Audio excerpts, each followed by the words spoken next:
Yes Have Some podcast is brought to you by Carnivorous Creations, your one-stop shop for all of your proton pack building needs. If you're in the market for a proton pack, head to carnivorouscreations.com. That's carnivorous with a K. You're going to find aluminum motherboards, resin parts, fiberglass shells, and a whole lot more. Find them on Facebook at Carnivorous Creations or head straight to carnivorouscreations.com, remember carnivorous with a K, and get started on an authentic, screen-accurate proton pack.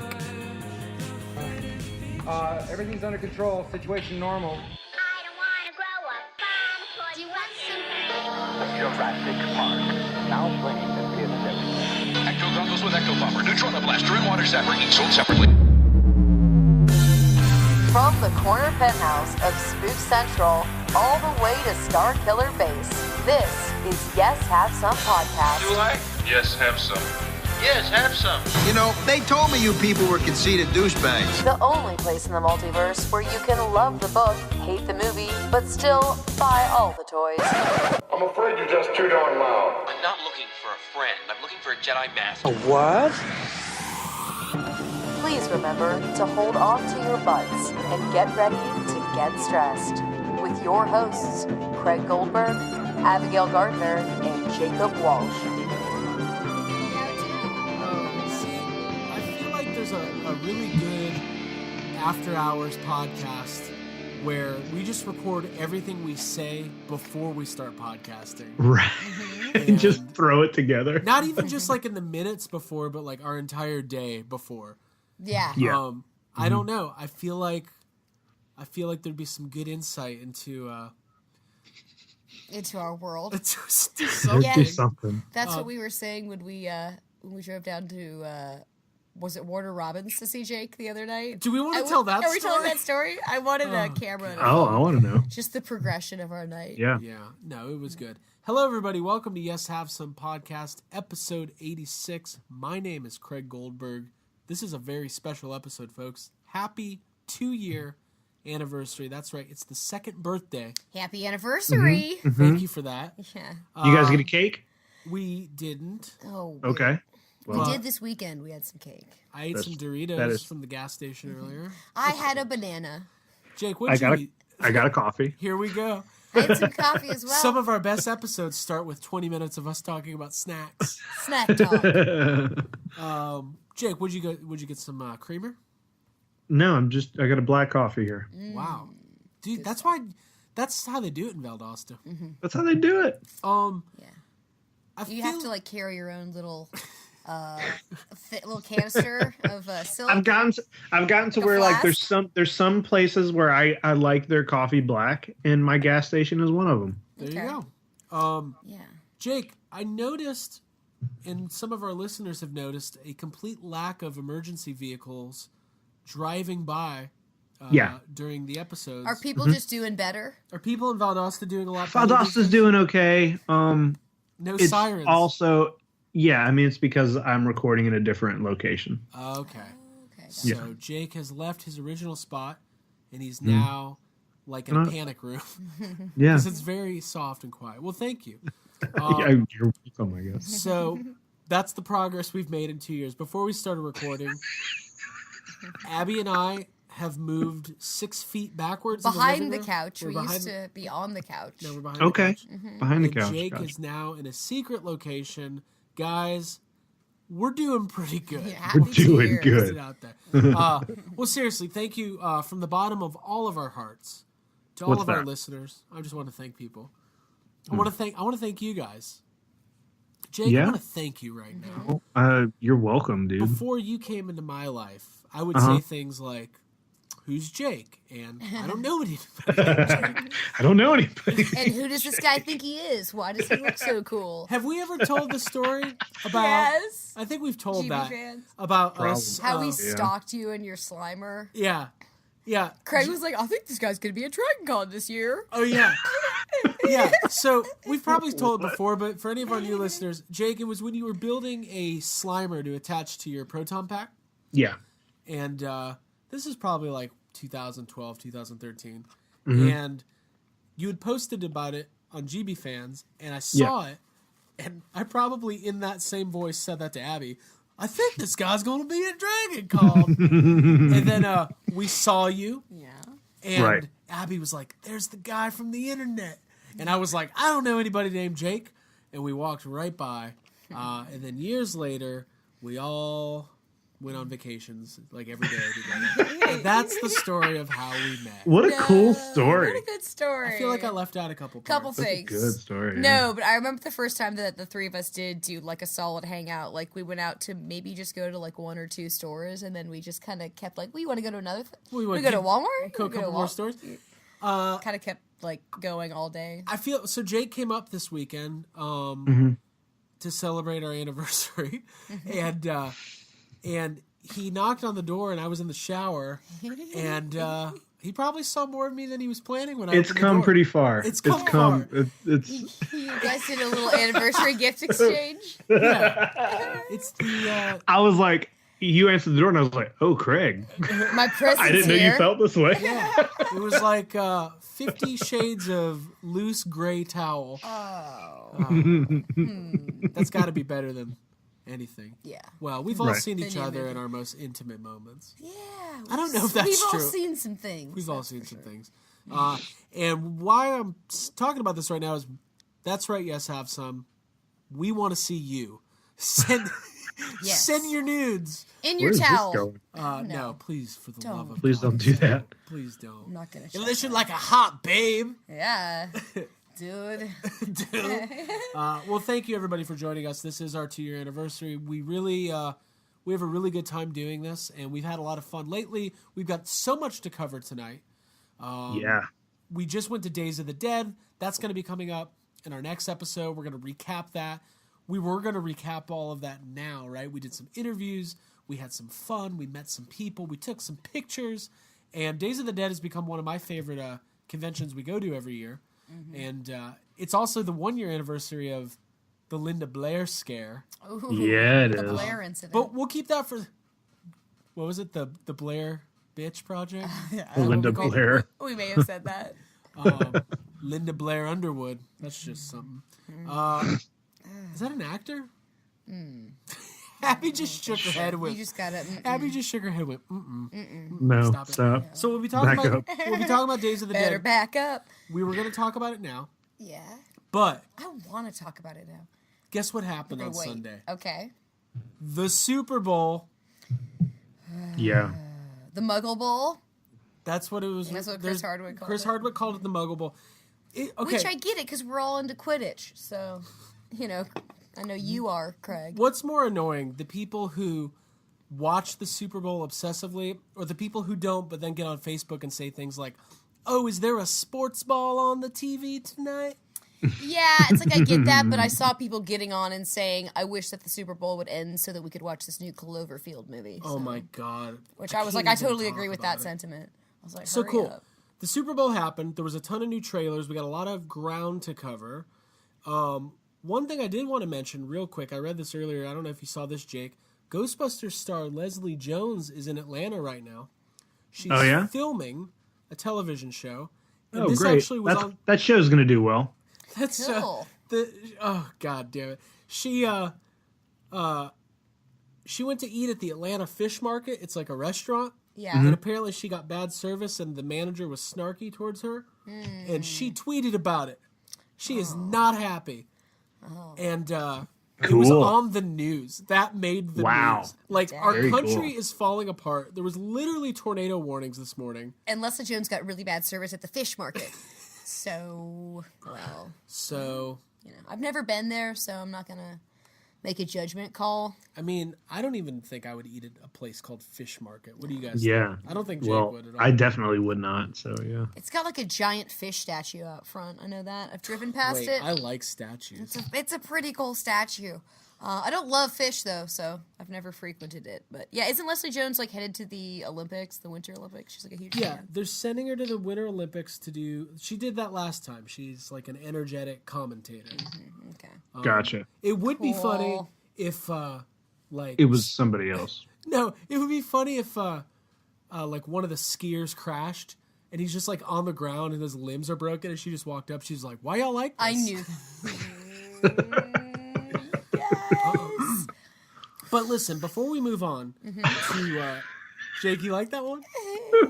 Did you guys see the cover of one of the new Ghostbuster comics that's coming out? Is like Patty reading books. Yeah. I saw that and I was like, oh, cool. This is the issue of like the backstory of why she knows New York. Yeah. She learns about New York in this issue. It's really cool. Yeah. What if her whole thing is she's like, I really know New York, and she's like, the Statue of Liberty's here. So are the Knicks. I was talking. There's a Sbarro. I like that. Yeah. We've been to the Sbarro in Times Square, not bragging. We closed him down once, I remember. I will say this. I feel like that Patty in Answer the Call was one of the most mismanaged characters I've ever seen in a movie. There's a lot of head scratching. But listen, it's our 2-year anniversary. Do you really want to go down the Answer the Call route right now? No. Is that it's been 2 years? I'm not going to. We got more stuff to talk about. We got a lot to talk about. So before we get to the fuck budget and the trailers and, oh my God, Cloverfield Paradox. Mm-hmm. What is it called? The Cloverfield Paradox. Fun fact, the original working title for Back to the Future 2 and 3 was Paradox. Is there a connection? We're going to talk about it. We'll see. Thank you to our guest last week, Paul Francis of Chronicle Collectibles. Dude was cool. He was a cool guy. We talked for like 2 hours. And it was funny because he did reveal a lot about like upcoming products, some of the new statues coming out, the 1/4 Grant Malcolm, the Sick Trike, all that stuff. And people had been asking about it on Chronicle this week on their social media platforms, and they pointed them to us. They're like, hey, check out Yes Have Some for the latest. Yeah, they're like, we already did that work. Go listen to it. Yeah, I was scrolling through my Instagram feed. I saw them, like, I saw our ad for this episode, the last episode pop up. I was like, dude. Cool. Do you think, I mean. I was actually kind of mad, though, because, like, I wanted more details, and it was like, go listen to Yes Have Some podcast. I was like, fuck.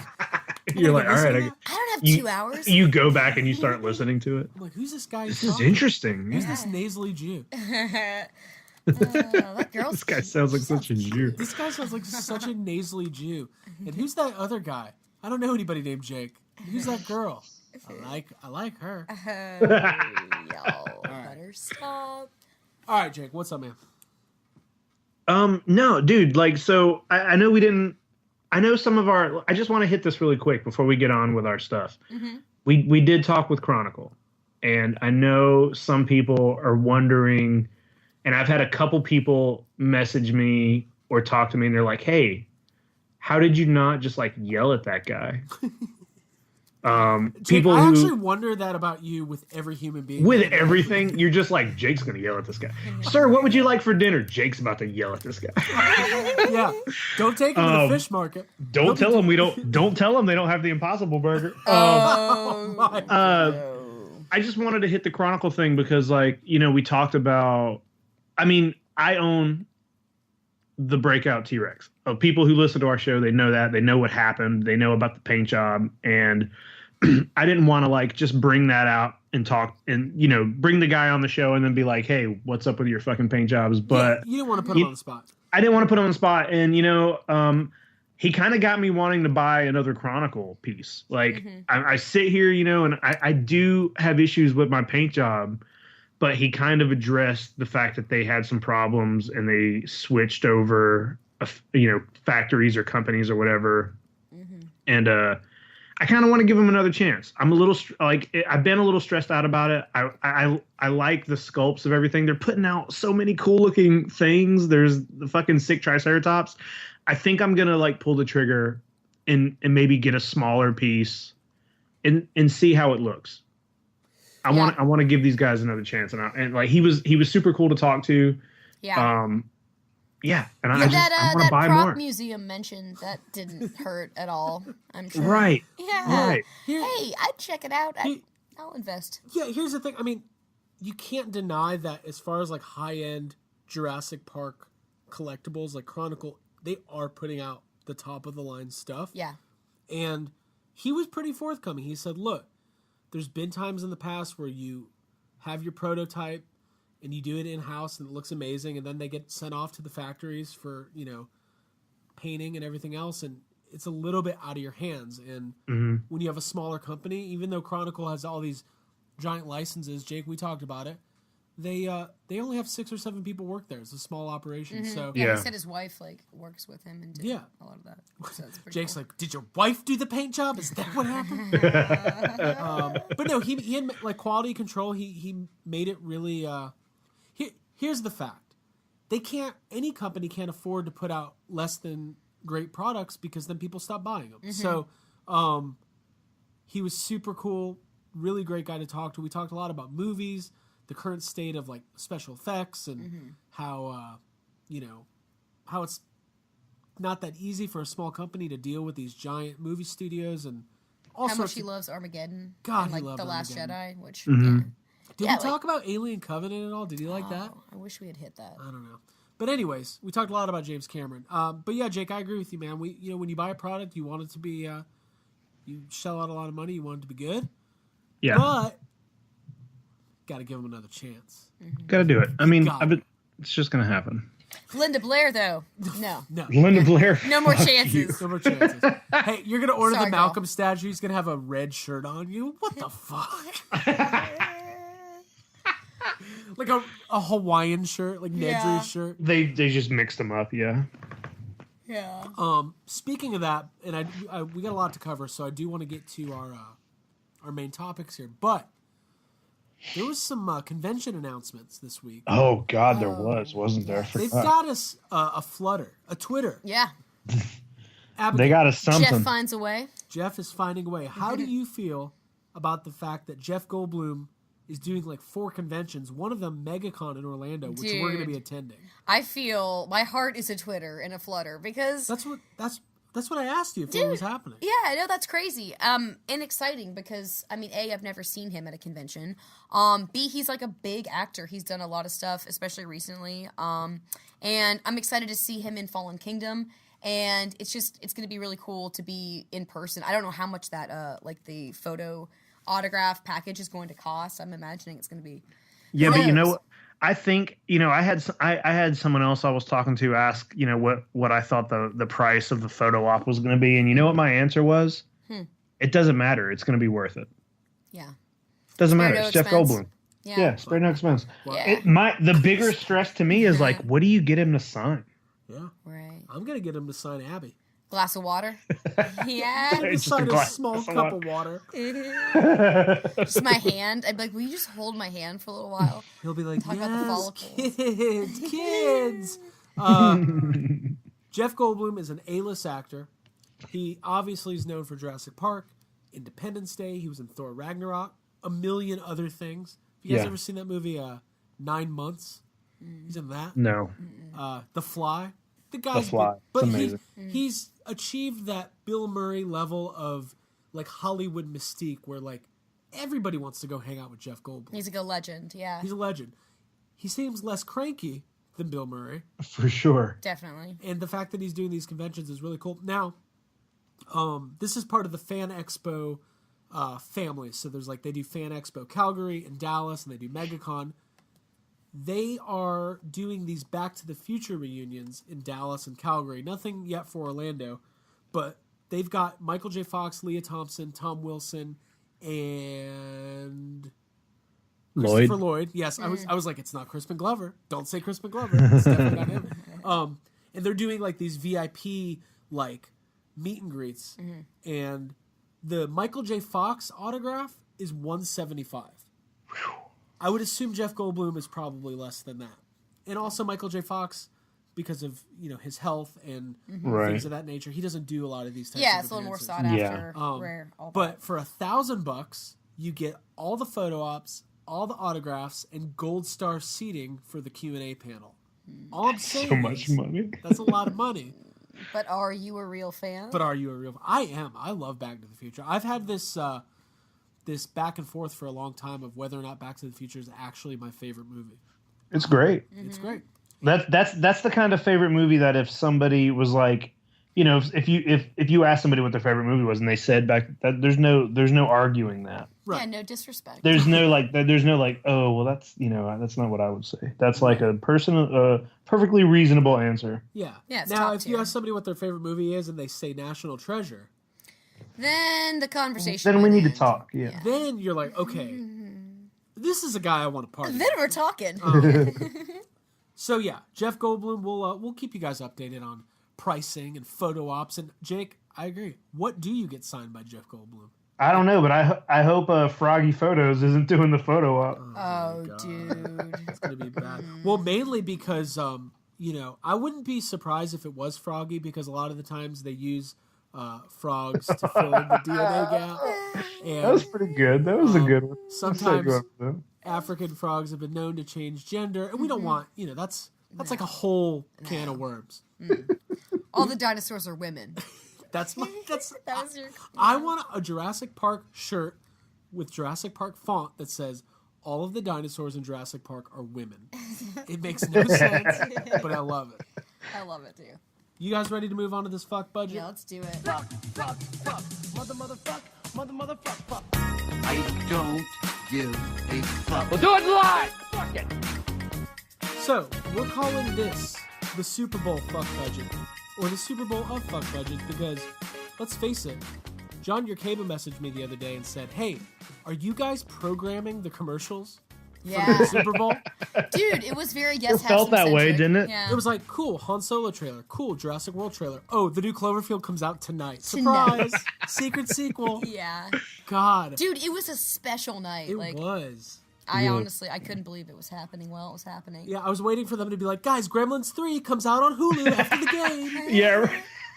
That would have been good. Listen, we've talked about secret sequels a lot. We're going to be talking about Cloverfield more in depth a little bit later in today's episode. But right now, it's time for the Yes Have Some Fuck budget. This is the fun segment where we have 5 topics, and you guys have to allocate your fucks. How many fucks do you give for each topic? You only have 10 total to give out of 5 topics. So you got to spend those fucks wisely. New shirt idea. Spend your fucks wisely. Okay. We're going to make this trailer-centric because there was a bunch of new trailers that came out. We're not even going to cover all the trailers, just the important ones. Yeah. Listen, does anybody tune into Yes Have Some to hear about Mission Impossible or Skyscraper? God, I hope not, because I'm not prepared to talk about either. That's my new spin-off podcast where I talk about those movies called Yes Have Craig. And it's just me talking about how, like, The Rock is, the next, I don't know, he's the next. That would be my wrestling name, The Next. I'm going to move on from that. You guys? Yeah, we're ready. Yes. Okay. First off on the fuck budget. Hold on. Lost my train of thought. Let me move my 2135.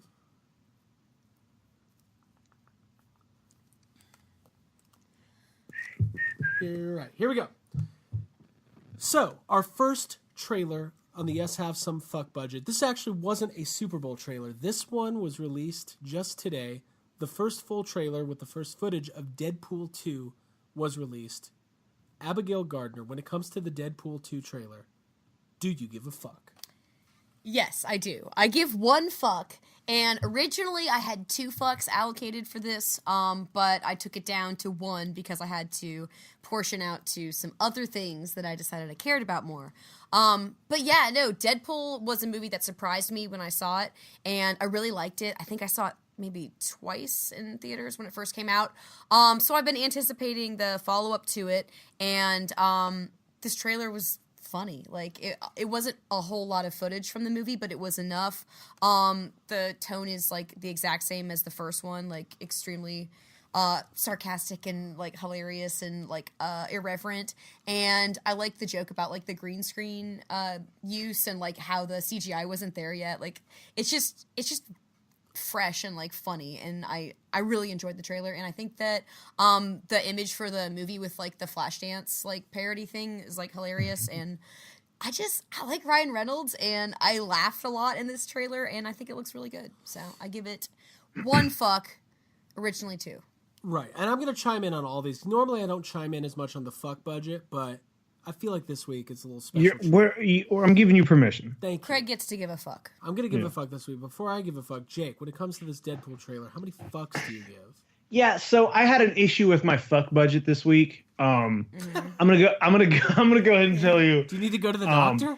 Did you call someone? It does. I'm gonna go ahead and tell you, like, Deadpool got 0 fucks. But it's not bit because. of an issue, huh? But it's not because I don't think well of it. It does look funny. It looks great, and it's really cool to see some like new. It's just fun to see some of these characters. I really liked the best part about the first Deadpool to me was the inclusion of a couple X-Men.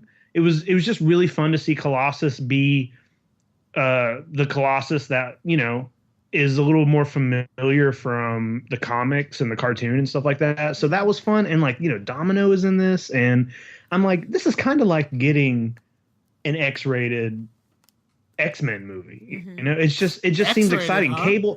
Cable is X-rated. Did I say X-rated? You said X-rated. I like R-rated. I'll watch an X-rated X-Men. Dude, I definitely would. Cable has always been a pretty cool character, and him and Deadpool's like they've always played off each other very well, because Cable is kind of a very serious I'm from the future, you know, like it works well. And Cable, you know, has very strong ties to the X-Men for people who know, and it's exciting to see. I can't give it a fuck, but I do give fucks. Right. Future fucks will be given. You secretly give a fuck. Josh Brolin as Cable looks awesome. Yeah, he looks really good. I really like the way they did the trailer, because they didn't give that much away. And what I like about the trailer, it's unique with Deadpool. It's very true to the Deadpool character. That's why I love the first movie, is like, if you don't like Deadpool, you don't like it. But if you do, you'll probably like the movie, because like it's just Ryan Reynolds like fully unhinged.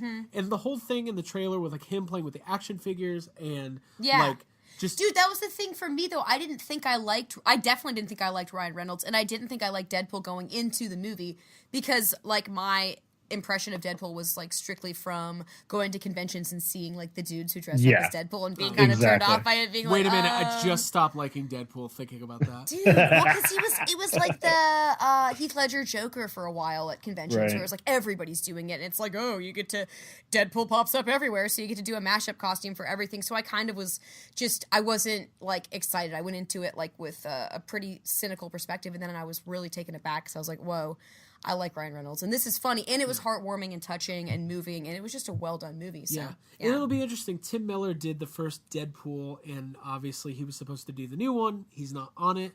He's going to be doing the new Terminator. So, but from what I'm seeing, like, I suspect this is going to be a really fun movie. It's kind of where we are with superhero films these days. Like, people take them seriously. They make a lot of money, and Deadpool was the blueprint for what an R-rated, violent Marvel movie can do. And then we got Logan. So, I'm going to give 2 fucks. Yeah. But I'm also not subscribing to, like, I get to do this differently than you guys. I get as many you can give as many fucks You're as the you banker? want. Right? I'm the banker. Okay. Yes, I'm holding, we're playing Monopoly, and I'm secretly. Is that legal? I'm sneaking I don't know if what you're doing $100 is legal. bills going, I didn't know where this money came from. Free parking for me. You're cheating. Monopoly is stupid. Yeah, I used to get in some big fights. Big fights? Oh, yeah. That doesn't sound like you. Yeah. No, I don't hold grudges. So. God, I wish life had flashbacks like in TV shows. We would just cut back to like 40. Me spilling Cheerios all over the Monopoly table because I'm mad. Oh. Oh, okay. You guys ready for number 2? Ready. Let's do it. Castle Rock.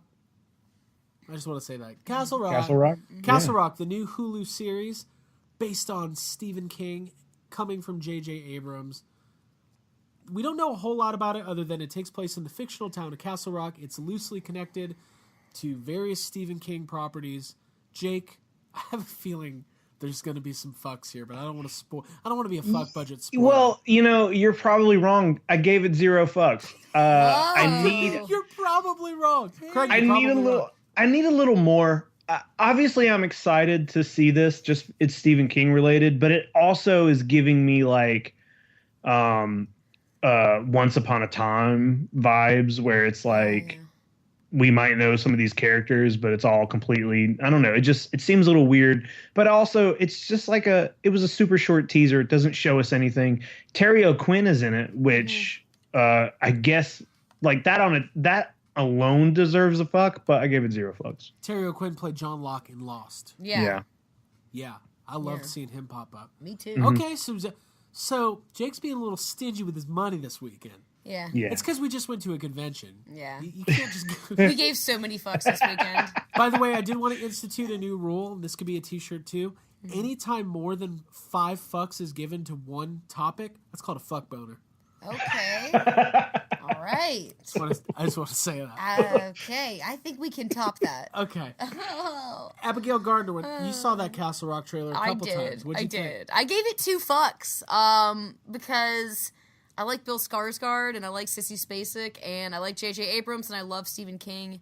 And after listening to Jake kind of disparagingly talk about it just now, I'm kind of now feeling like I should maybe give less fucks, but I still give 2 fucks because for all those reasons, for all those names, and for the fact that it's a show that takes place in Stephen King's universe, I'm excited to watch it and I'm hopeful. But yeah, I guess now that I've listened to Jake talk shit, I'm not sure. We'll see. No, well, come on. I didn't talk shit. Yeah, but you listen, did. Yeah, but you listen, did. Yeah, you but did. listen. You're stingy with your fucks. You can give fucks to whatever you want, as many as you want. I told you, I had an issue with my fuck budget this week. I had an issue with it. Jake had some issues. I'm sorry. I had an issue. Well, I get it. All will be revealed. I'm excited. I thought the trailer looked really interesting, so yeah, I watched it. Right. I'm a little nervous because I haven't watched anything from the Steven universe.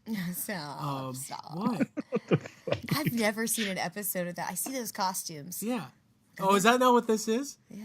Oh, it's different. It's a little different. So I joined isn't this week's animated. fuck budget specifically to make the worst jokes possible. That joke. Good job. I'm not Thanks gonna, for joining the fuck budget. We're taking all your fucks. I'm not going to give any F-bombs about this one. But to me, like J.J. Abrams does, are we J.J. Abrams fanboys? He hasn't done much I didn't like. We're like sucking on the Cloverfield teats, and we're like... I never saw that. What was that TV show he did first? Like Fringe or something like that? Was that him? Well, or? he did Alias. Alias. Yeah. Alias. I've never heard seen good that. things. Guys, should we get into Alias? I think we should. Let's watch it. Let's do it. Yeah, let's do it. All right, new Alias podcast coming soon from Yes Have Some. Okay. No, I think, listen, Sissy Spacek, she was great in Bloodline, she was great in Carrie, and, probably like 100 other things in between those. I don't know. I think it looks interesting. I don't have any real reason to be like doubtful other than it's a Hulu original series and it could just be like Jake said, like a once upon a time, just kind of weird.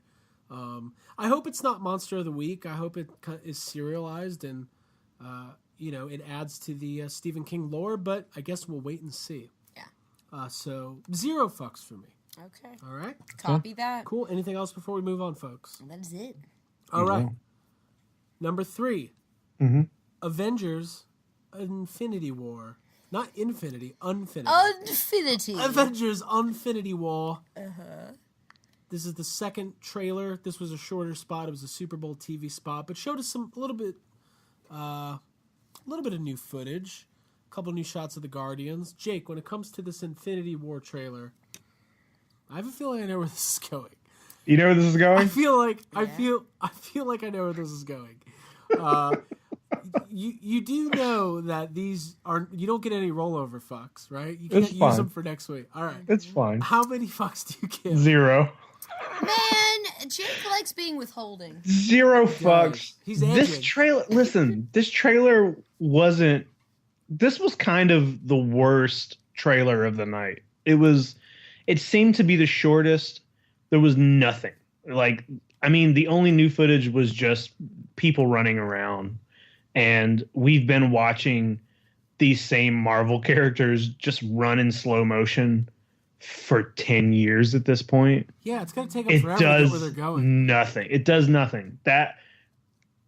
It just wasn't that good of a teaser. I have nothing to say about it. I was a little bit surprised because I was thinking maybe they would do like another big Black Panther trailer, but I don't think that movie needs it because God, no. No. It's 100% on Rotten Tomatoes, and I have not met a human being in the last week that isn't like just jazzed as completely fuck to go see fucking it. pumped. Yeah. About the movie. Yeah, I'm great. stressed as fuck trying to get tickets to go see it. So yeah. The end of this Infinity War teaser, it's that like slow Thanos like turning and smiling towards the camera. Yeah. That's literally how we see him the very first time we see him in Avengers, which came out years ago. It's like a slow smile towards the camera. Like, okay. Yeah. It's not exciting. Well, I think they're going to play it a little close to the vest. But Abigail. Yeah, I mean, I think they know what they're doing. They're not going to show us everything. I gave it one fuck because, I mean, Groot's in it, and I guess he's growing. He's growing up. And I like the Guardians of the Galaxy, so I want to see them in this movie. And I like to get excited about big, like destination event type blockbuster movies, and this one is going to be kind of like everybody getting together. And I've mentioned it feels like the Olympics, so I'm excited to see. Hey, maybe Leslie Jones will be there. I hope she is. I hope she's doing commentary. They're going to be slow motion running. She's going to be like, why y'all like this? Yeah, I agree with Jake, though. I don't think that we saw anything, like, really new or groundbreaking in this trailer. Yeah. It wasn't the best trailer ever, but I'm like, I don't know, man. We picked up those, the Thanos, like, the gauntlets on clearance at Target with, like, the little jewel mining kit, and, like, I liked that, and Can we point out that Hal realized that is the wrong hand? Wait, what? Yeah. When Hal was at the house and he was looking at it, he's like, "Yeah, this is pretty cool. It's the wrong hand, though." Dude, is that why it's on clearance? And somebody like realized way later? Probably. No, guys. In the MCU, Thanos has 2 left hands. Oh, okay, yeah. It's just canon. Oh, dude. I had no idea. That's a fun factoid. Yeah. Also, if you find one in stores, buy one and like send them to us because I like them. We want to mine for some more jams. Jams. Yeah, I'm gonna give 0 as well. I liked the first Avengers trailer, but with the MCU movies, here's what I know: I'm getting 3 a year. I'm going to enjoy them. They're not going to change my life, and that's fine. I can't wait for Captain Marvel. The new Ant-Man and the Wasp trailer was a lot of fun. Black Panther looks great. And, I'm assuming either Captain America or Tony Stark, someone's going to die in this movie, and it's going to be a bummer. But what more can you say? Like, I that's all I can say. What more can you say? That's more. I'm having a conversation with myself. As far as the trailer itself, it was kind of unnecessary. And those Super Bowl spots are like millions and millions of dollars. I feel like, I don't know, that money could have gone towards. That's what I thought was cool about Deadpool because they didn't do a trailer.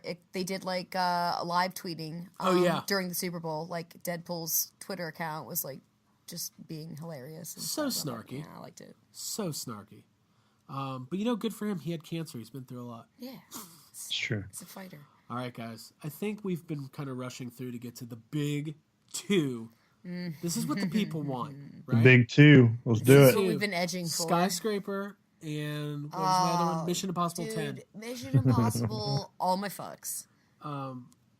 Listen, that's why there's 6 of those movies. The Mission's impossible. Just stop trying. It's not going to happen. It's not going to happen for you, Tom. Cool.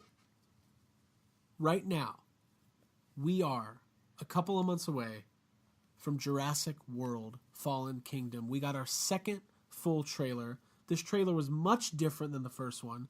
A couple of the same clips, but really, I think tonally, you're really getting a different feel for this movie than you did the first time. Abigail Gardner, when it comes to the Jurassic World Fallen Kingdom trailer, number 2, how many fucks do you give? I give 3 fucks to this trailer. Why did you give 3 fucks? Dude, because I needed to save my other 3 for the other thing that's coming up. But this is definitely a really good trailer. We watched it together for the first time, which was exciting and special.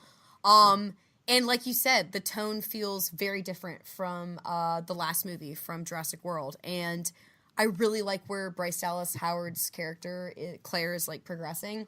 I like that she's like a dinosaur rights activist, and that there's like the whole mission is to go back and save the dinosaurs. And like the voiceover and dialogue in the trailer was really interesting, like the looking at dinosaurs for the first time kind of thing. And like it feels like a fresh perspective, and it feels like the characters are going to be a little bit more interesting and important. And the scare level of like seeing the whatever that big dinosaur, the hybrid with the claw, I'm not sure, Jake, I'm sure you know. Indoraptor. dude, that shit was scary. Like the bedroom scene, Mm-hmm. the scene with like all the fire, which we'd kind of seen with Claire and like the younger kid. It just looks very terrifying in like a visceral way, like the original like Jurassic Park, which is cool. And I didn't see anything that I disliked about the trailer. It looks like a really exciting ride. And I mean, I'm excited to say that I'm excited about it because I was so like hit or miss on the Jurassic World. It was a movie that just kind of rubbed me the wrong way. So I'm excited to see the direction it's taking is one that I want. So I'm pumped for it, man. When That's Jurassic World came out, you felt so strongly. Yeah. I talk. I'm like Bill. What we do talking? I just said I'm like Bill with no context. Just trust me. I'm like Bill. We get it. You felt very strongly. You even wrote like an essay about your feelings of Jurassic World. Dude, I felt so conflicted because everyone that I had gone to see the movie with and that I considered like a close friend from like, our costume and Dragon Con community, they seemed really into it. And it was like also, it made so much money and like it was just such a big deal. But there were things that I found about it that like irked me so bad that I got mad. So it was like a dichotomy, like a real pull, an internal struggle, conflict. So it felt good to like open up and talk about it, and I think that all led us to podcasting anyway. So yeah, thanks. It's a fuck struggle. Thanks, Claire. A fuggle. Yeah, it's a real fuck struggle. And then there's a muggle fuck. That's a whole other thing. I different. want to put out a glossary of terms. Fuck bowl. Because otherwise you're gonna listen to the fuck budget and you're gonna be like, I don't know what's going on here. Dude, yeah, let's put that out. Abby, dictionary of terms. Thank you for that information. And I want to go more in depth on these two trailers. Jacob Walsh. Yeah. When it comes to Jurassic World, Fallen Kingdom, how many fucks do you give? Do you guys remember earlier in the fuck budget where I said I had an issue with my fuck budget? Yes, I remember the issue. This is where my issue came from. I gave this movie 10 fucks. What? That is unheard of. I didn't even care. Double fuck boner budget thing. All the cats' heads just popped up from behind the couch. Jake, I didn't want to mention it because I didn't think it would ever happen. That's a diamond fuck boner. Whoa. Now, I'm not sure about where does the boner come from? It's just if you What about like a royal flush or something like that? No. There has to be something The else. only thing higher than a royal flush is a double diamond fuck boner. What about a full house? The whole hand? What? I don't like Jake. You gotta give it the whole hand. Abby's trying to make poker references. Yes. There has to be something else. The fucks need to be... No. Here's the thing. I don't know where the boner comes in. I mean, I do know where it comes in. But... It's... You know when something's I just think we could work on it. No. Listen. You know when something's really great and you're like, oh, that took me to Bonerville? Yeah. Oh, I say Boner Town. Boner Town, USA. Yes. That's where I go. So yeah, if it means that Jake just laid out a double diamond fuck boner, and it's really important for him to tell us why. Jake, you did? What was it like? Okay. Guys, it took us 2 years to get here. 2 years? Wow. It looks like we made it. Yeah. Cool. Fuck boner.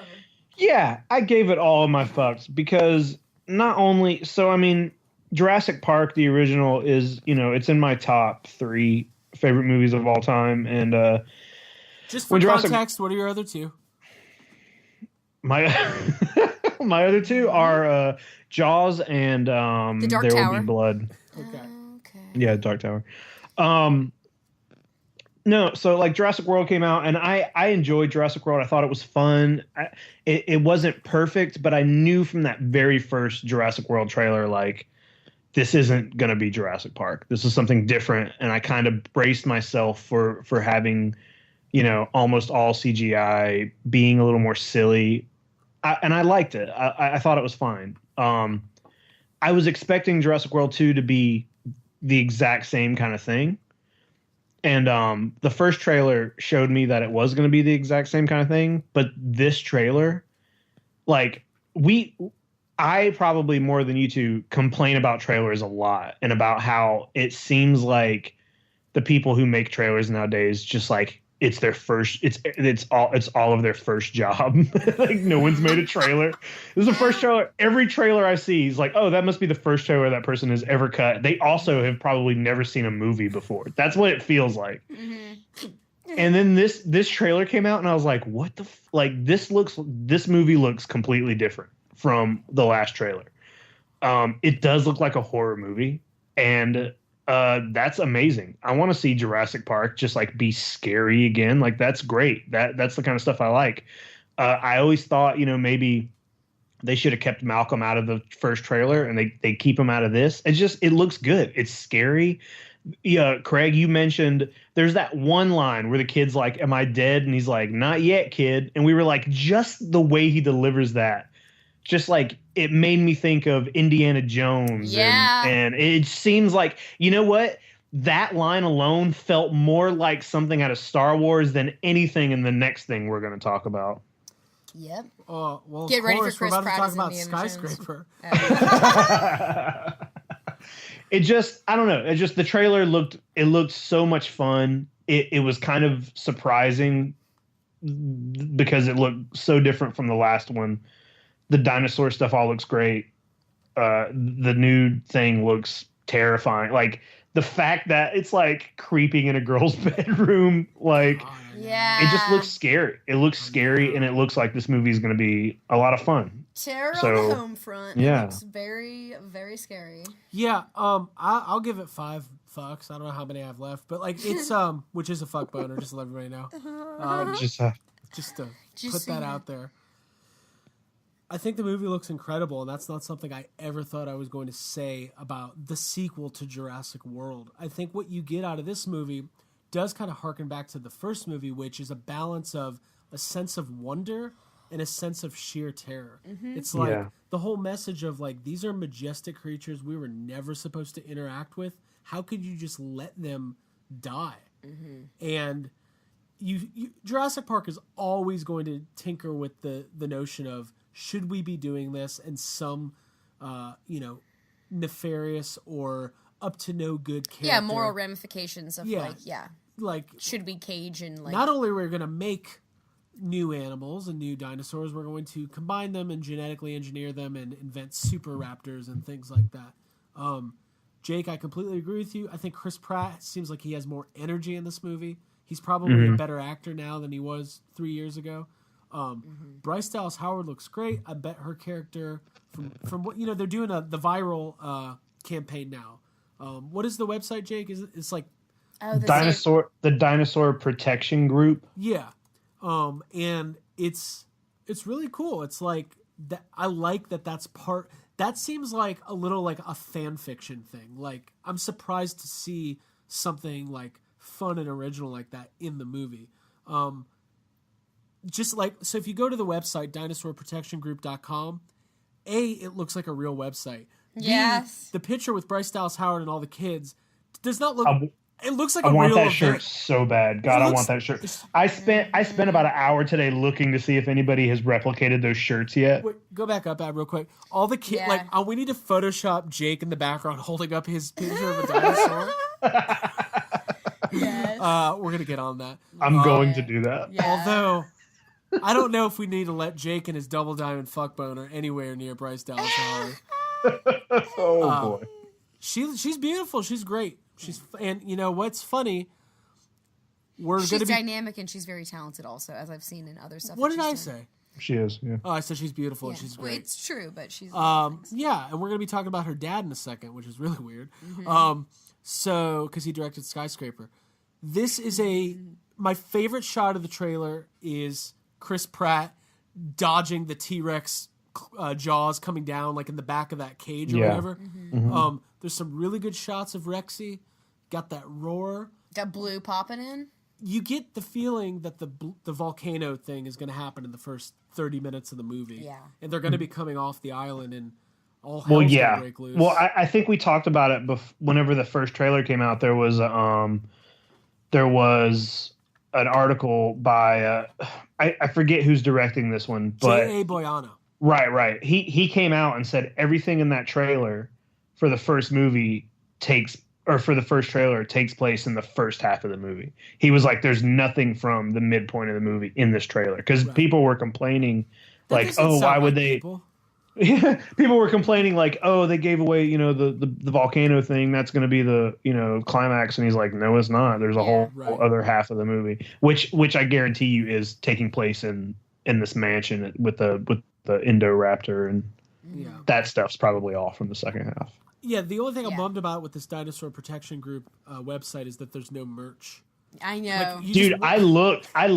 They did last year when Jurassic World came out, and it might even still be up. Like the Jurassic World website is set up like an actual website for the park. Like everything looks like the park. There's like all these pictures of people working, and there's like a restaurant section. It looks like a theme park website.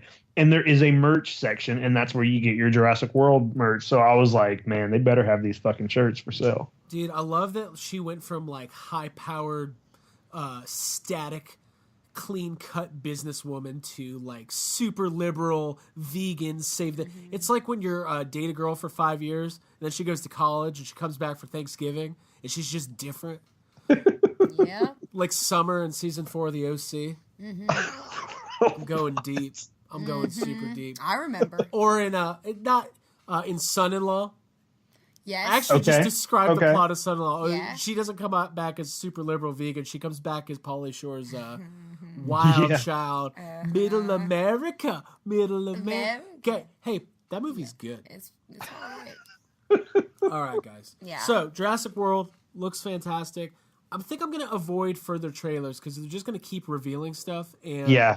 I agree. Yeah, I've seen enough at this point to want it and need it and be excited about it. So. And Abby, you touched on it earlier. The relationship between Owen and Blue. Mm-hmm.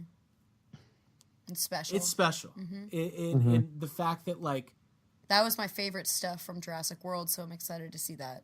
I love Blue. And the fact that Blue is still being used to attack larger dinosaurs is fantastic. Yes. So... Now, where the franchise goes from here, I don't know. Are we eventually going to be seeing people with like pet raptors? Hopefully. Mm-hmm. Maybe. That's what I'm hoping. I hope I'm one of them. You hope you're a pet raptor? Yeah. Okay. Cool. Well, I'm glad we cleared that up. Mm-hmm. Cool. Well, we're moving on to the last part of our fuck budget for the Jurassic Park trailer park. I just wanted to say that. It sounded so good in my head. Yeah, what happened? Sometimes it doesn't happen for you. Man. Sometimes you see a guy on GB Fans, you think he's going to be great. Turns out he's... You get to DragCon, the guy's ignoring you. Anyway. Turns out he's Jake. Turns out he's just Jake. Turns out it's just me. Sorry. All right, here we go. Number 5. Yes. The big reveal, the moment we've all been waiting for, the very first footage from Solo, a Star Wars story, which has to be the worst title of a movie I've ever heard. Yep, probably. We've been waiting for this footage. We're 3 or 4 months away from it being released. People were really starting to speculate that the movie had been through so much behind-the-scenes turmoil that it was going to be pushed back. But no, it's coming out in May on Memorial Day. There was a Super Bowl spot, and then there was the full trailer. We're just going to combine those because it was a lot of the same stuff. Jacob Walsh, when it comes to... Yeah. I think you already know the answer. I think I know where this is going. 0 fucks. All right. You don't have any left. I'm gonna say, like, if Jurassic World's trailer wasn't so great and that just wasn't, some of these other things would have gotten fucks. I would have given this a fuck. But I don't know, man. It doesn't look awful to me, but there's also... I still feel like there's not enough. It definitely doesn't feel like I'm watching a Star Wars trailer. I don't get those like Star Wars feelings bubbling up. I just like it says Star Wars on it, but I don't know, man. It just nothing. I think he doesn't sound anything. He doesn't look or sound anything like Harrison Ford to me, which is weird. It's so weird. Like Craig, you pointed out like it's not like he's playing a version of a character we've never seen. Like, we've seen a young Han Solo before he's young when we meet him. They need to deep fake the shit out of this guy. So, oh, yeah. Oh, I'd watch that. Yeah. I don't know, man. I don't know. Like, I need another trailer where there's maybe a little more going on, maybe some more talking. I'm going to go watch it. Yeah, but it's just not. It's still being considered a teaser trailer. Yeah. They didn't really reveal much of the plot. Like, the only stuff that's been revealed from the plot is that this is Han Solo's origin. How him and Chewie met, and like how him and Lando. Like, exactly. Well, before I go on, I'll get Abby's input. Abby, how many fucks did you give? I gave all my fucks that I have left to give, which is 3 fucks to this. I have an investment level. Obviously, it's a Star Wars movie, which I care about.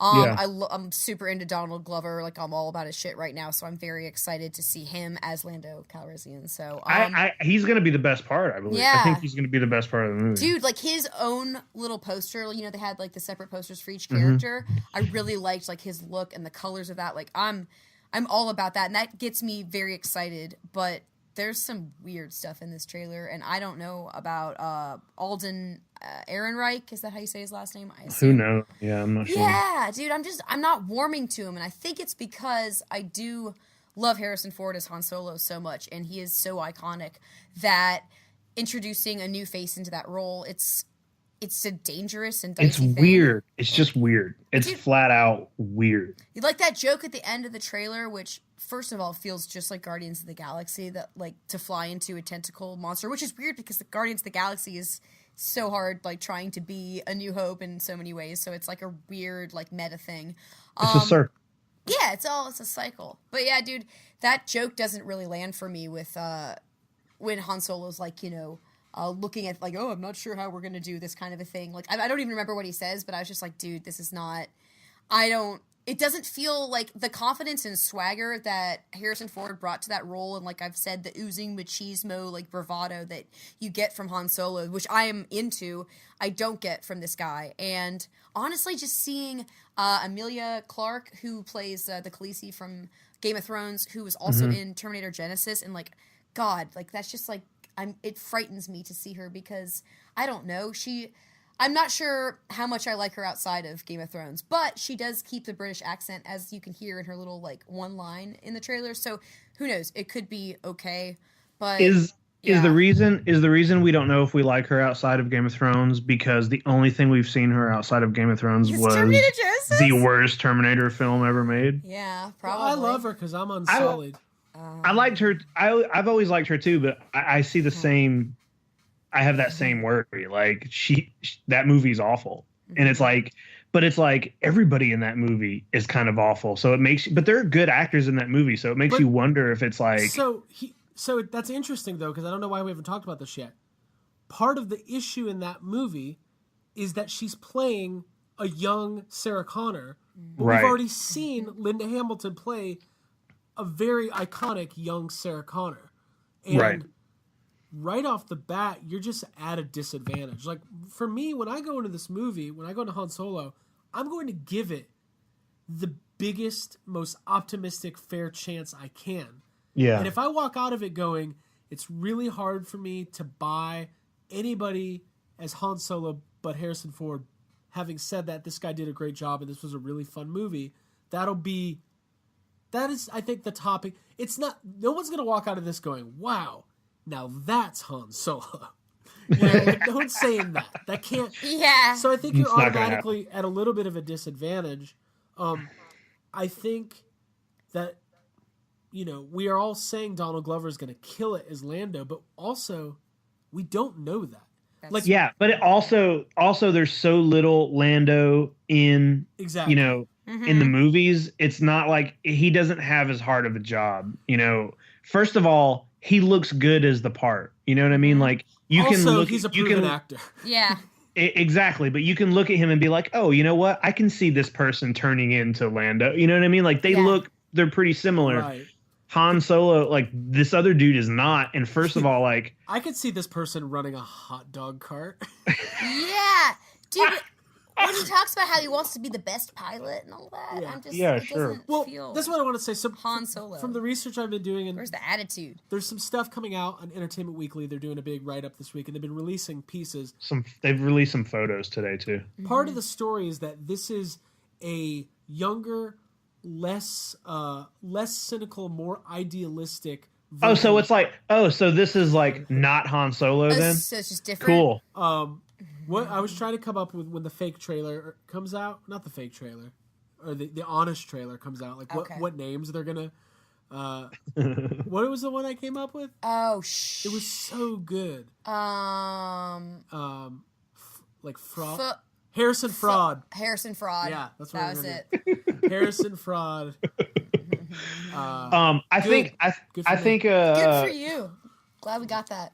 From the start, I've been saying that I just don't like the idea of a young Han Solo movie, and I think at first they thought that was the way to go, is to do like, because there was talks of a Boba Fett movie, there's been talks of a Obi-Wan movie, and I think maybe in the middle of this and all the problems it's had and a lot of the feedback that's hit from it, I think maybe they're figuring out like maybe getting like all these prequels isn't the way to go. Maybe we need to branch out and just do new characters in the Star Wars universe, which is kind of what it seems like maybe that's what they're doing, dropping these prequel things. Yeah, well, and heading into. See, I don't think it necessarily has much to do of like prequel or sequel. I just think these are characters we've already met, we already know, and nobody is ever sitting around going, man, it would just be so cool if somebody else played Han Solo and we got to see how him and Chewbacca met.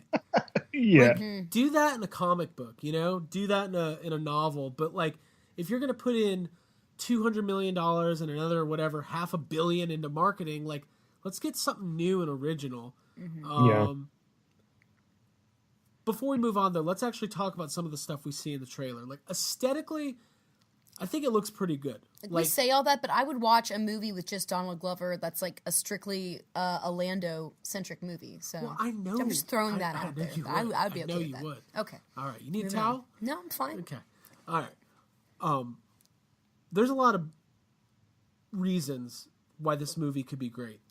If we can get past the just the initial, like, his voice isn't deep enough, and where's the swagger? And like Abby said in our Wookiees and Cookies, Han Solo is oozing charisma. Like, where's this man's ooze kind of deal? But aesthetically, it looks good to me. The Khaleesi, Amelia Clark, as Kira. Yeah, I think she looks like a Star Wars character. I've heard Blade Runner be dropped. Some people have mentioned, which I agree with, like the aesthetics and stuff with like the gold and. One of the things that I really think is cool is the Millennium Falcon in its original state. It's pristine and it's like it's all white on the inside. Yeah, that's cool to see. It's like when I got my car, and then like 2 weeks later, it looked like how the Millennium Falcon looks now. And Woody Harrelson. I mean, we know that part of the plot of this movie is Woody Harrelson is a villain, and he's getting this group together to perform this heist. It's like a heist movie, like an Ocean's 11 type of thing. I think that cool. I think it can work. Cool. That's what everybody Jesus wants to see. Ocean's 11. Cool. Yeah. Well, I said that. There is a new droid in this movie. You're going to get a lot of the same Star Wars stuff. I'm sure. I don't think it's going to be, as one of our friends said, a trash fire. I don't. I'm holding out some hope for it. But I do think that Jake's like, it might be a trash We'll see. fire. It could be. I mean, it could be. We don't know. Yeah, my investment level, like, I'm backing away, like, a safe distance at this point. Like, I don't want to expect too much because I don't want to get hurt. I think when you're not dealing with the Last Jedi, so when you're not dealing with the Skywalker saga, you got to bring the heat because people like the Skywalker saga. People like lightsabers. People like the scroll. Like you're gonna have to do something really new and interesting and fun, and by redoing Han Solo or introducing him as a younger character with a different actor, you're kind of against the 8 ball. Like there's certain. Well, we'll move on here in a second because we're gonna be talking about Han Solo a lot over the next couple months. It's just dangerous territory. There's certain characters that you just wouldn't. They're hard to buy. Like Star Trek pulled it off, I think, but then again, I'm not a hardcore Star Trek fan. Maybe they didn't. Maybe a Star Trek fan would be able to come in here and tell me why they got Kirk and Spock so wrong. But could you guys imagine like another actor playing Peter Venkman? No, yeah. It'd be weird. Yeah. Right? Yeah. You're talking about how hard it is when it's like the actor's performance. You can't really separate that from the character when it's kind of like an indelible thing. And it's different, like I was saying off air, like with Obi-Wan, it's different because when we first met Obi-Wan, he was older. So when you see him younger, it's new, it's fresh. But like, what Obi-Wan is also sort of like Lando in the fact that there's not a whole lot of him. Right. The old Obi-Wan. There's just not that much of him. Right. So we'll see. I think that the trailer, there's been so little marketing. What I was wondering is how many people watching the Super Bowl who are just casual movie fans are seeing this trailer going, "What is this? I did not know this was a thing." Yeah. Right. So cool. We'll move on. We've been talking about Star Wars a lot over the last couple months. There's a lot more to come, and I guess we'll all wait and see. Overall, though, I didn't think it was a bad trailer. I'm just worried about the lead. That is what I agree. I agree with that. That's what I say. We're all in the same boat. Well, as we come to the end of our fuck budget, I think I heard a faint siren in the back, so that just negates maybe our entire, conversation. I guess so. About how good Valdosta's doing. Valdosta's not doing so good. Not so good. So yeah, we didn't cover all the trailers. We didn't talk about Westworld, but that trailer was great. That trailer will be back in April. And then tomorrow, the Venom trailer is being released. Oh, dude, I'm excited about that. Tom Hardy. Uh-huh. Man. Well, you don't need to say any more. I feel like that movie kind of came out of nowhere. Like, they announced it, filmed it, wrapped it up. Yeah, wasn't it filming in Atlanta at some point filmed. recently? Yeah. That's how they do it. Wham, bam. So it'll be interesting to see how Sony's first attempt, or I should say latest attempt, at franchise filmmaking goes. Yeah. And it always feels like it's their first attempt. But Jumanji did great. We shouldn't make fun of our overlords. No, we love them. We love them. We love you, Sony. We love you, Sony. Love you like a dad. Dad that left town. We love you just like our dad. All right. So, yes, we mentioned this earlier. We've talked a lot about Cloverfield on the podcast before. We've talked about our love of secret sequels. Do you guys remember the last time we got secret sequeled? God, what was it? Was it Cloverfield? Was it Cloverfield? It wasn't. I'm pretty sure it was. It might have been Cloverfield. What was it? What was the last? I think it was the Blair Witch Project, the new one. Oh, it was. Yeah. It was Blair Witch. Yeah. Oh, did you guys ever end up seeing that? Yeah, we did a whole episode. Remember? No. Jake, we do a whole episode on that. Come on, maybe I pushed it out of my head in the because tree. it was so this bad. podcast is Jake's been wandering out on the mountain in the dark. So many episodes. Fucking 86 episodes. We did watch Drive last night. Dude, Jake, we did. Did you like it? Yes, it made me wonder. Right? It made me think about Baby Driver and like question which, because there's some similarities, but like I really, really liked Drive. Like I've obviously known that there was like the Mondo print from Drive that's like been chased heavily for a long time, and I was listening to the soundtrack over the last couple of weeks to Drive, and I was like, I really like these songs. I may as well just watch the movie. So, Jake, we used your Vudu account. Thank you. Cool. Yeah, you're welcome. We appreciate that. Yeah, and you only had it in standard definition, so we bought it. We rebought it on your Vudu account. Yeah. Oh, cool. So, that'll be good. Ryan Gosling was worth it. Ryan Gosling was good. So. Also, I can't believe that movie came out in 2011. Yeah. I would have guessed it was like 2 years ago. Yeah. So, but we're not here to talk about that. No. But we are here to talk about secret sequels. We knew Cloverfield was coming out. We knew that there was a movie called God Particle that was going to be Cloverfield 3. It was originally slated to be released like last November, and then they pushed it back to February. And then we talked about it maybe in our last episode or 2 episodes ago that Netflix had bought the rights for distribution and that it would be coming out in April. Mm-hmm. And liars. That's a lie. Yeah, we said that in our last episode. So, not true. So just to revisit that, I think we were all a little like, okay, well, this is interesting. I don't know if this is a good thing or a bad thing. At least we were skeptical because, it sounded like there was some issues with like. Yeah, it sounded like trouble. Yeah. Well, one of the things that came out was that they were saying that it needed some like work, some post. What do they call it? Some direction, yeah. Some fixing. Yeah. And that J.J. Abrams was going to be tied up with episode 9 and that he just wasn't going to be able to put the work into it that it needed, so they were going to release it on Netflix. And anyways, that all went out the window because rumor started swirling Sunday afternoon that Netflix was not only going to have a trailer for Cloverfield, but that it would be released on Netflix directly after the game.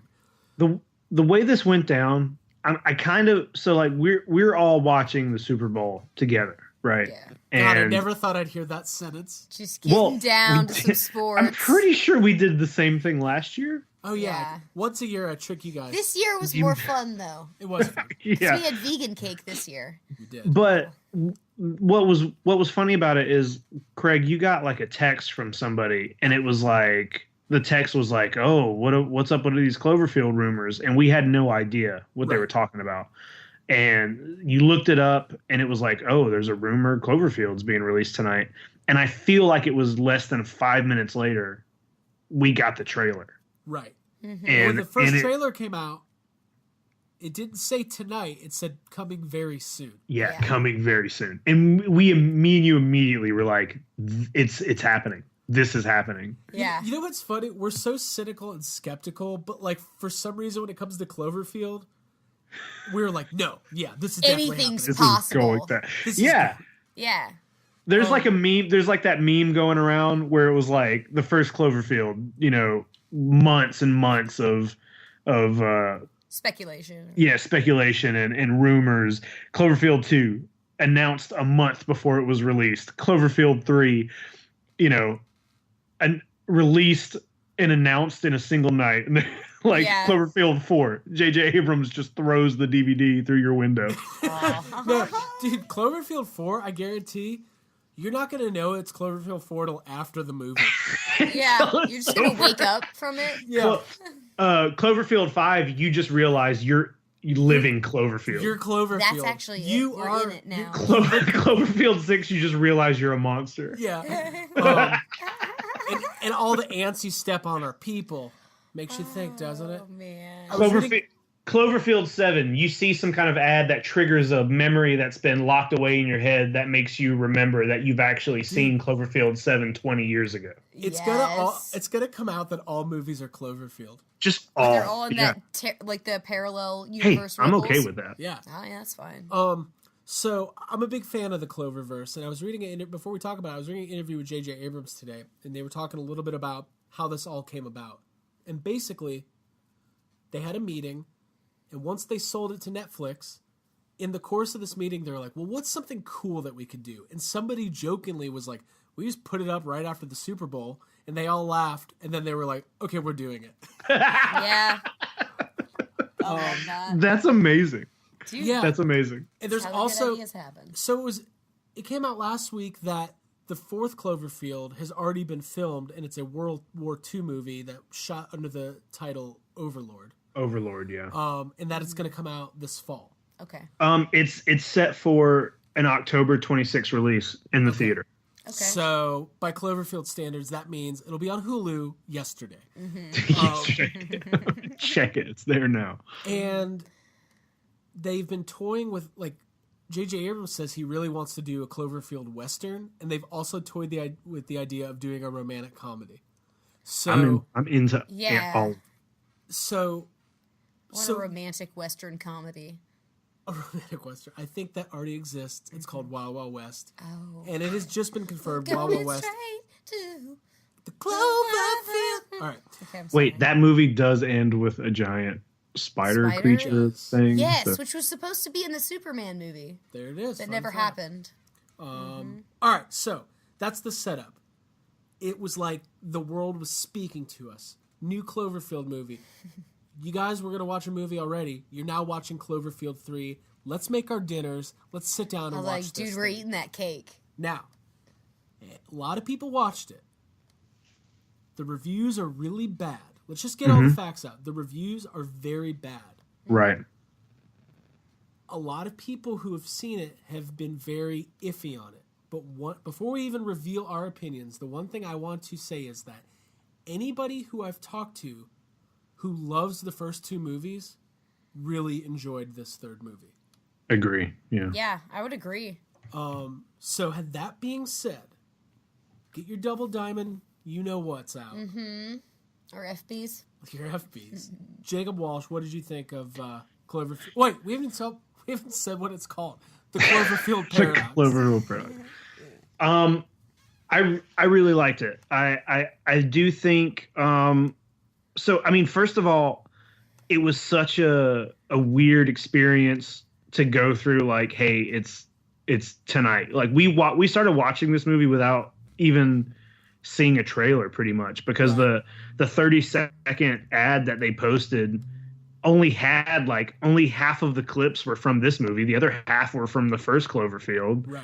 And it was more like a, hey, this is happening tonight kind of thing. It wasn't like a trailer. So we're going into a Cloverfield movie, which we already know to expect it to be weird. And maybe, we don't know if it's going to tie into the first one, the second one, either one of them.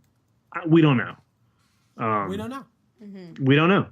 I thought it was pretty good. I do think the first half of the movie was a little better than the second half. It almost has kind of a tone shift. The first half of the movie is very much like a horror film. There's like weird shit happening. There's like some body horror going on. There's like there's some gross stuff.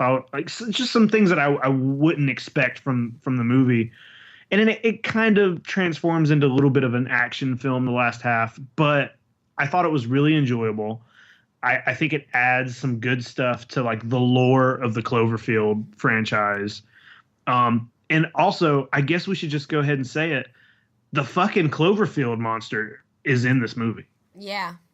Like, it's there. Yeah. It's not there a lot, but it's not like a loose thread. It's like it's there. It's in there. Yeah.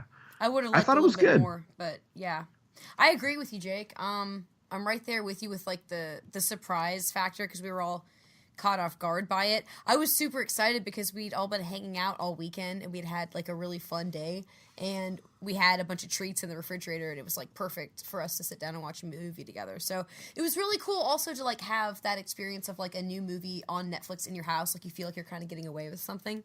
So I was really pumped to sit down and watch the movie. And just like you, the first half, like, I felt like was a much more solid film than the second half. I felt like there was some weird plot stuff going on with like kind of the B plot, like the kid character that was with like the husband back on Earth kind of stuff. I felt like I got lost a little bit, but I loved the beginning of it. I really liked the horror aspect. I liked some of the grisly, gruesome like gore, and I thought that like there was some like Alien or Aliens vibes going on. I didn't think that. I know, Jake, you mentioned someone said that it was like a ripoff of Alien. I don't think that it was a ripoff. No, I mean it was like, in the fact that it was a movie. Yeah, that took it was a movie. Space. Yeah, that was terrifying. whenever the guy who the guy this made me laugh because I remembered the line that happens right after this. The guy who explodes and his like body's full of the worms. Oh yeah. When that started to happen, I was like, oh cool, something's gonna burst out of his chest. I was like, please don't do this. And they didn't do that. They just had him explode. And the dude's like, we found the worms. Yeah. Yeah. Chris O'Dowd's very funny. I like Chris O'Dowd is very funny. And you know what? There's some Daniel Bruhl who was in Inglourious Bastards and also Captain America. What is that? Winter Soldier or is it Civil War? He's in Winter Soldier. Yeah. There's some very good actors in this movie. It's like it was good. Craig, what did you think? Well, I just want we're talking about the actors. Elizabeth Debicki, who she's also in Guardians of the Galaxy Volume 2. Yeah. She is our friend in the wall. We'll call her that. Right. I thought that was one of my favorite aspects of this movie. So anytime we can talk about like parallel dimensions, multiple Earths, wormholes, anything like that. Yeah, schisms and timelines. Rips in the space-time continuum. Yeah. I'm all about it because I feel like from a science fiction aspect, it touches on, things that are actually theorized in the real world, like parallel dimensions and, multiple universes coexisting and all that kind of stuff. So that stuff always has me jazzed. So the fact that that was a major part of this plot and that this directly relates to the other movies and that so the plot of the movie, well, let me go ahead and say this. I liked it. I liked it a lot. My first reaction to it was, that was different than I was expecting. I think it's my least favorite of the three, but I definitely enjoyed it. And over the past couple days, the more I've thought about it, and I've thought about it a lot, it's kind of like, I want to watch it again. Yeah. I think it's a worthy addition to the Cloverfield lore, like you said, Jake. I think that I read an article today that was saying that part of the fun of Cloverfield is you don't really need answers, and this movie tries to give some answers. It is. It's the origin story of like how Pandora's box was basically opened, like how all the monsters and demons came. And I kind of feel like I'm definitely when you read reviews and you hear people talking about it, excuse me, I get that Lost vibe where half the people are mad that you're not answering questions, and the other half are mad that you're answering questions, and they don't like the answers. So I think that the fact that we're seeing them basically... so the movie was originally... excuse me, I'm dying. The original... Guys, am I the new Cloverfield? You okay? You good? Yeah, I just get excited. Are you full of worms? I was about to say, you're about to explode worms. I only have one arm right now. And I'm writing a message that says, hey guys, go fuck yourselves. I just need some water. Anyways, God particle, right? So the movie was about this particle accelerator that we needed to... Energy, right? We needed to energy. The world's having an energy crisis. We need to figure out some way to create sustainable energy out of thin air because the entire world's about to go to war with itself over we're running out of our resources. So when the movie was happening and they were going to fire off the particle accelerator, and I kept thinking about Dan Aykroyd. I kept thinking to myself, what if this is a secret Ghostbusters movie? Because if you remember the build-up to Ghostbusters 3 that didn't happen, Dan Aykroyd kept saying, oh, well, we got a lot of research going on at Columbia University. They're studying particle acceleration. There's some really cool stuff happening out there. And I got sad for a second. But once I got past the Ghostbusters thing, I thought the idea of the movie was super cool and super timely. And seeing them up on this mission, they're in space for 2 years. I kind of felt that connection that she had with the main actress. It was really well acted too. Ava had with her husband on Earth, and when you learned that they had lost 2 kids and it was her fault basically, and that came into play in the plot, I really enjoyed it. I really, really did. So, the fact that this movie can exist as...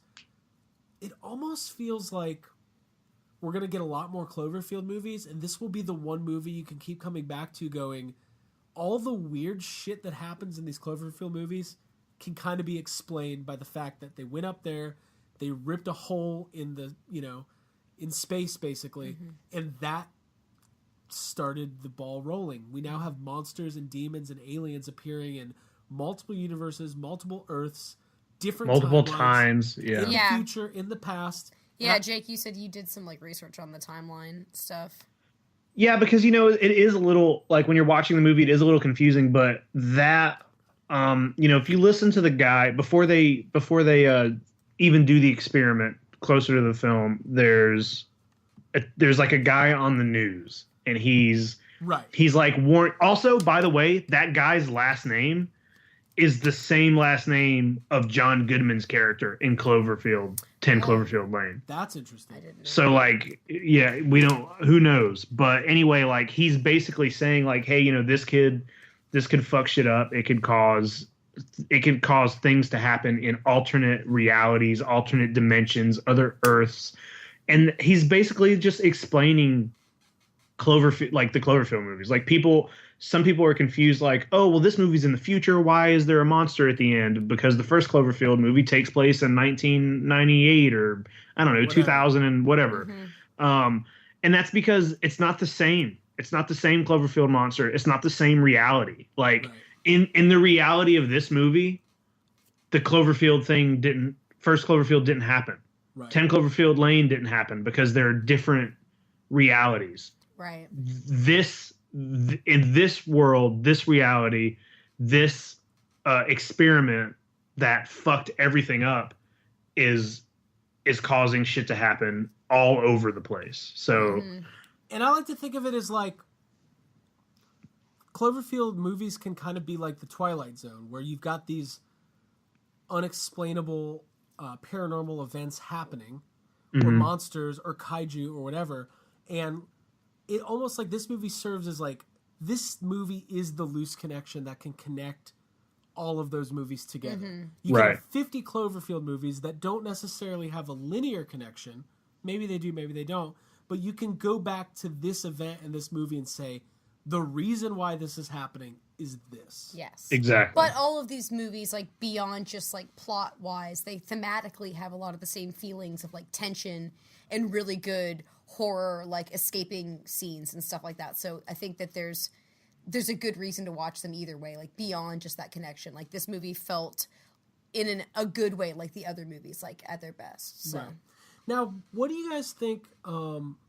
This movie obviously was originally being made not as a Cloverfield movie, and it was kind of adopted and adapted into a Cloverfield movie. There was apparently extensive reshoots to kind of shore up that stuff.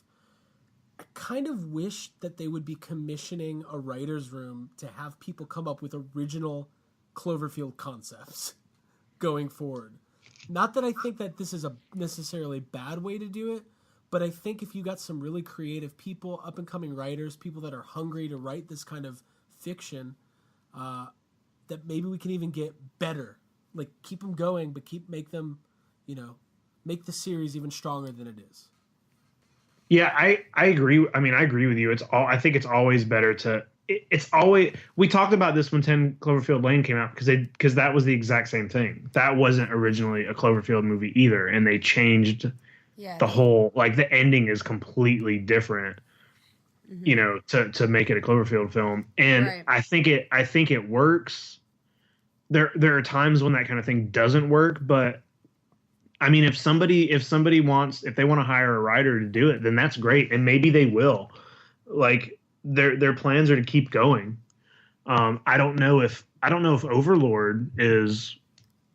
What do we know if that was written as a Cloverfield movie or adapted? Yeah, I don't know. It could have been a Saving Private Ryan sequel. It still could be. I still gotta get him, dude. We need guys. Me neither. Sounds like I don't know if he was saved or not. We need Tom Hanks in a Cloverfield movie. Yeah, I'm just putting that out there. Mm-hmm.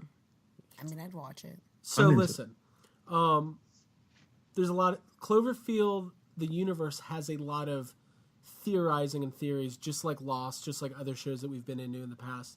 Jake, how deep into that are you getting right now? Into Cloverfield? Yeah. I mean, it's the same thing that happened. I think one of the things that's going very well for this franchise is they don't have to. We talked about this. There was no promotion, no trailers for this movie or anything. And I feel like they don't ever have to do that again for a movie because they did it so well with the first Cloverfield. The first Cloverfield has the best, like, viral marketing, the best trailer. It had the best hype of literally any movie, I think, ever. It was like a perfect, storm of how things happened. And when they released that that's not something you do. Like, have you ever seen a trailer for a movie and then the trailer was done and you didn't have a title, you didn't know what was happening, you didn't have actors, you had no fucking clue except for that it looked insane. Like, just that tease. They don't do that. Teasers still tell you. A teaser still tells you exactly when the movie's coming out and what at least what the movie's fucking called. Cloverfield, when the Cloverfield trailer came out, it didn't even have a title. It didn't even say Cloverfield. It was just like it had like a date and that was it.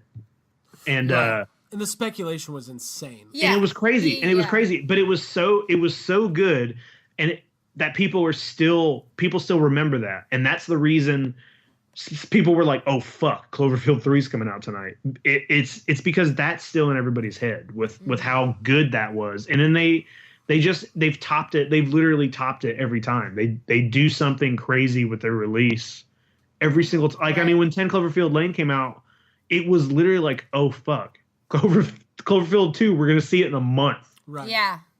Yeah, that was back when you had to wait a month to see a movie. Yeah. I still say the first Cloverfield is the most, like, okay, I've watched movies my whole life. I've been stressed during movies. I've gotten scared during movies. I've laughed. I've cried. Cloverfield is the only movie I've ever sat through and had legitimate anxiety the entire movie. It is so... I feel bad for anybody who didn't get the experience of seeing that after the build-up and the mystery, and to see that in theaters and not really know what you're getting into, and like halfway through that movie, like you somehow are just picturing yourself as these characters, like in abandoned skyscrapers, The Rock. I've brought up skyscrapers so many times tonight, and being chased by this kaiju, and it's just like, and then the end with the thing coming down to the water, ride, and now that this movie kind of harkens back to that, it's just awesome. Yeah, right. It's just awesome. Abby, I have a question for you. Mm-hmm. You read a lot. Mm-hmm. There's a guy that asked you this recently. He said, "Do you read a lot?" I don't. You read a lot? A little bit, yeah. There are some people that are arguing that this movie, by revealing what it revealed, kind of kills some of the mysterious elements of the Cloverfield series. So therefore, to bring it back to something we talk a lot, like if there was a new Shining book that just revealed the actual reasons why the Overlook Hotel is the way it is, does it do that in the first one? I mean, there's like Indian burial ground stuff of like there's angry ghosts that like haunt. Maybe my example wasn't great. What I'm saying is, do you lose something by giving away like Native American? By giving away Native Americans? Yes. Oh, because you said yeah, You can say that. Okay. I don't know if you can. I don't know. It's okay. Everything's fine. It's fine. The question is, do you take some of the mystique away or the mystery by explaining a backstory painstakingly or like going in too far? I don't. If you're a real fan, I don't think that you should complain because it's like if you love something, you want to know more. In some ways, I think giving too much is like a mistake. I think that less is more when it comes to monsters or villains, but it depends if it's a good story, if it's an interesting story, or if it adds to it, then why not? Like I wouldn't make an argument against that, but I do think that when it comes to suspense and terror and horror, like not knowing as much and it just being accepted that it's fucked up is like more terrifying than having everything explained out to you. Right. So do you think this movie, like, because I feel like this movie adds to the story, but it didn't necessarily like explain everything. No, it didn't. It doesn't. No. I didn't come out with answers from it in any way. No, but it's cool to see like, oh, this kind of ties things up and makes reference to events that I care about. So that that's cool. The most interesting thing is when people are like, well, this doesn't, what about 10 Cloverfield Lane? Like, that movie makes no sense. And I was like, is that how you think about things? Like, because to me, it makes so much sense that that's just another parallel dimension, and what they're getting is an alien invasion. And, like, other dimensions are getting, the Cloverfield monster. And I'm sure other dimensions, like, chicken soup's not a thing. They take away chicken soup. They just don't have it. They just don't have it. Okay. Nobody has Impossible Burgers. Oh. So that's the one we're in. That's our Cloverfield. That's our Cloverfield. And I like that because then that's what I was saying when you go back to getting the writer's room and getting people with like, giant imaginations to tackle these movies, the possibilities are endless. Like we could see a Cloverfield movie where it's just like kaiju or Cloverfield type monsters but like 100 of them tearing up a city, or the possibilities are endless, like I always say.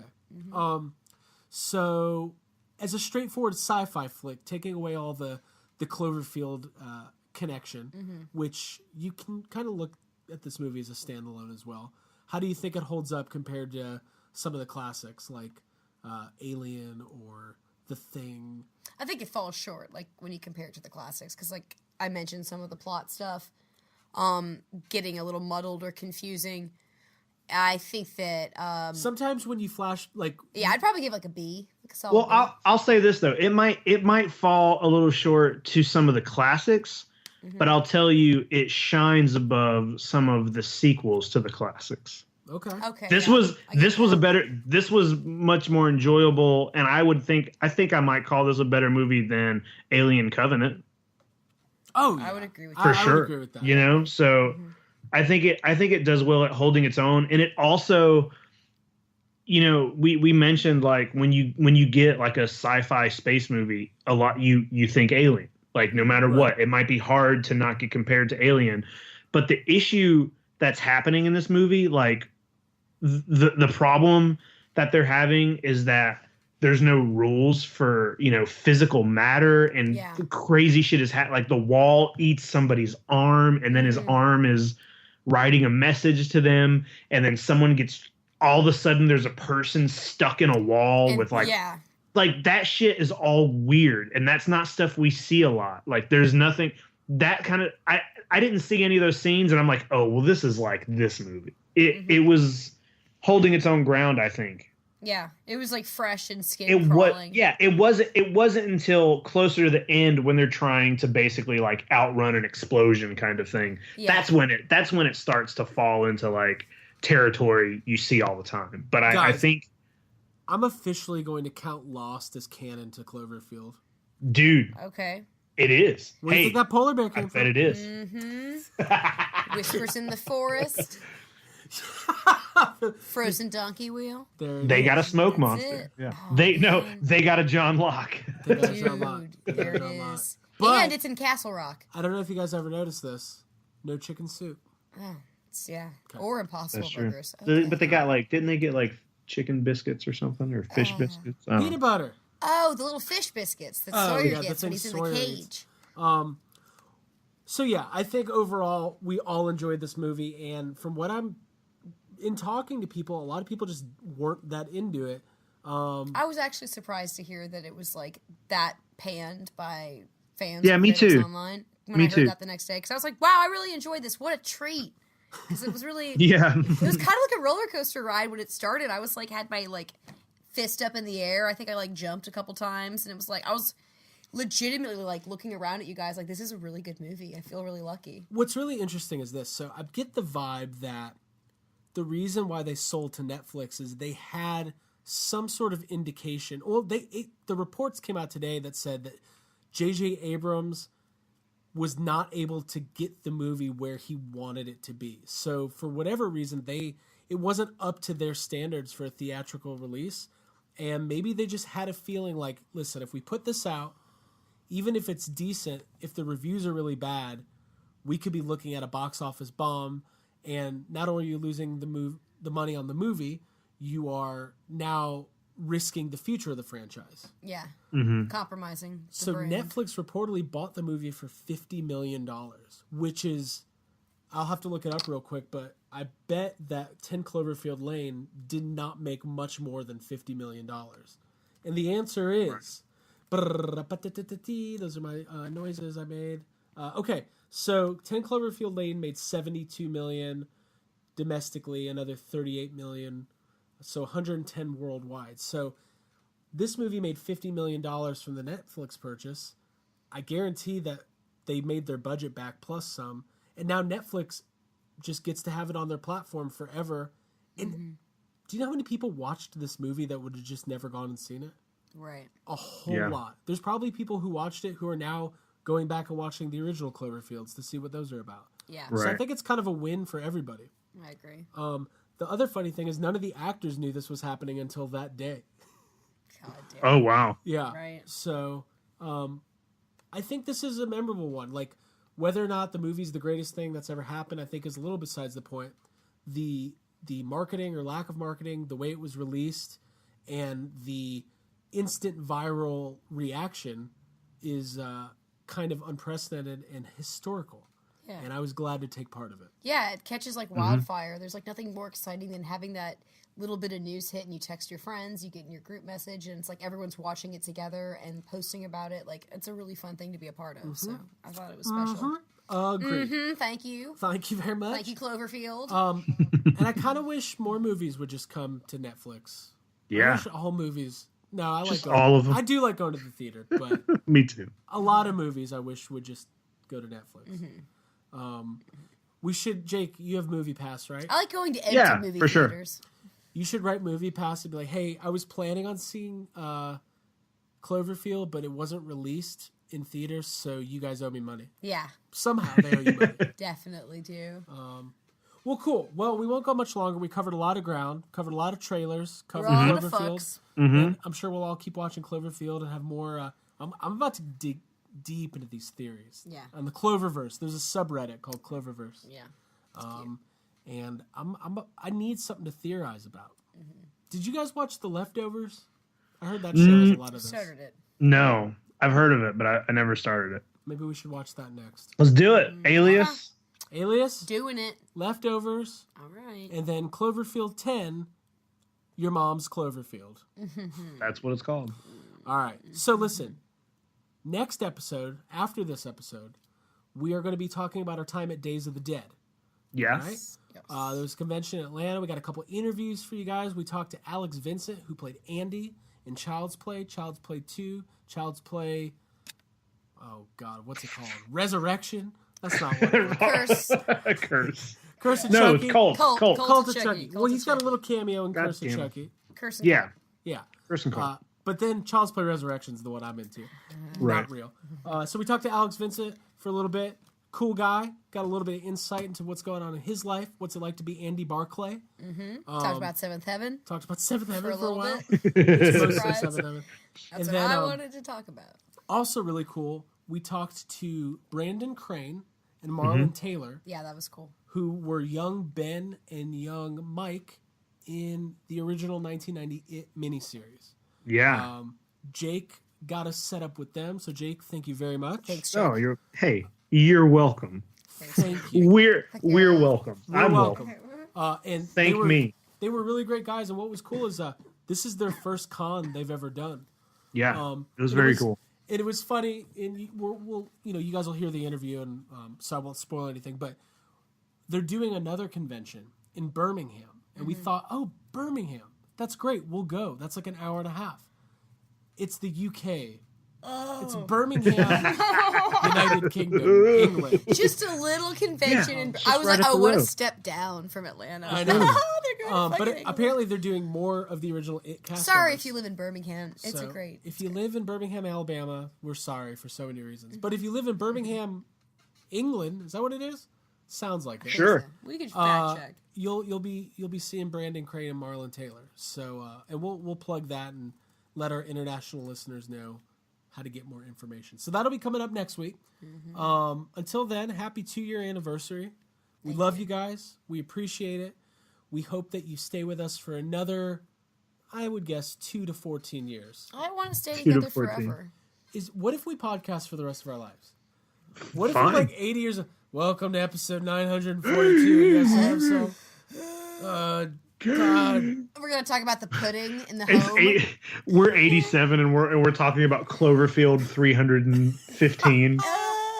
That's what I said to a friend of mine. I was like, people who are complaining about this movie, it's 2018 and you just got a new Cloverfield movie. Like, calm down. Yeah. Right. Everything's going to be fine. Right. Yeah. Now, somebody said the same thing to me about Answer the Call. I was like, fuck you, man.